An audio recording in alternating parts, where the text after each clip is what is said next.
আসসালামু আলাইকুম। আমরা আজকে আমাদের যে দেশি মুরগিটা আছে সেই মুরগিটা ডিম চেক দেওয়ার জন্য আইছিলাম। কেননা অনেক দিন হয়ে গেছে আমাদের দেশি মুরগিটা ডিম পারছে কিন্তু ডিম ফুটতেছে না। কারণ কি?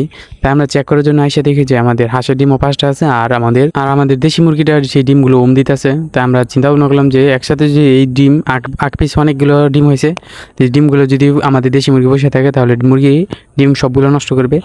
আর যে চীনা হাঁসে নিজের ডিম নিজেই ফুটায়। তাই আমরা আরেকটা হাঁড়ি নিয়ে আমরা সেই চীনা হাঁসের জন্য তাই খড়কুটো দিয়ে একটা জায়গা তৈরি করে দিয়েছি আমাদের চীনা হাঁসগুলো যদি ডিম দিতে পারে। এবং তার আগেও আমাদের এই চীনা হাঁসটা 2টা ডিম পারছে, ডিম ফুটায় না আমরা তৈরি করে দিয়েছিলাম, জায়গা তৈরি করেছিলাম। তাই এবার কা করছে কি, যেখানে আমাদের মুরগিগুলো ডিম পারছে হাঁসের ঘরে গিয়ে মুরগি ডিম পেড়া ডিম দিতে আছে, সেখানে আবার হাঁসের ডিম পেড়ে দিচ্ছে 5টা। এবং তাই আমরা চিন্তা করলাম যে যদি এইভাবে থাকে তা আমরা হাঁসের ডিমগুলো সব নষ্ট হয়ে যাবে। তাই আমরা 2টাকে আলাদা করে দিলাম এবং এখানে হাঁসের ডিম 5টা দিয়ে দিয়েছিলাম। আর আমাদের যে মুরগিটা আছে মুরগিটাকে আমরা আলাদা করে দিছি, মুরগিটা আমাদের সাইডের ঘরে দিছি এবং হাঁসের ঘরটার মধ্যে আমরা হাঁসের ডিমই দিয়ে দিছি।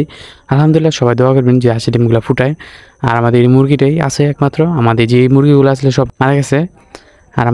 আর অনেক দিন হয়ে গেছে আমরা কবুতর নিয়ে তেমন একটা ভিডিও বানাই না। এবং কারণ হচ্ছে আমাদের এই কবুতরগুলো আমাদের নিয়ে ছিল সেল করে দিব।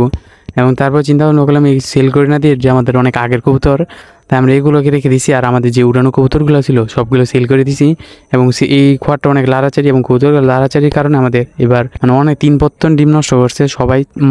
এখানে আমাদের 4 জোড়া কবুতর আছে, 4 জোড়াই ডিম নষ্ট করছে। এবার 3 পত্তনের পরে আমাদের সবগুলা কবুতরই আলহামদুলিল্লাহ ডিমে বসে পড়ছে এবং ডিম ফুটাইছে 2টায়, আর 2টা ডিম ফুটায় না এখন পর্যন্ত। এবং সবাই দোয়া করবেন আমাদের হাঁসে যদি এবার ডিমটা ফুটায়, কারণ আগেরবারও আমাদের হাঁসে 2টা ডিম পারার পরও ডিমে বসেও নাই।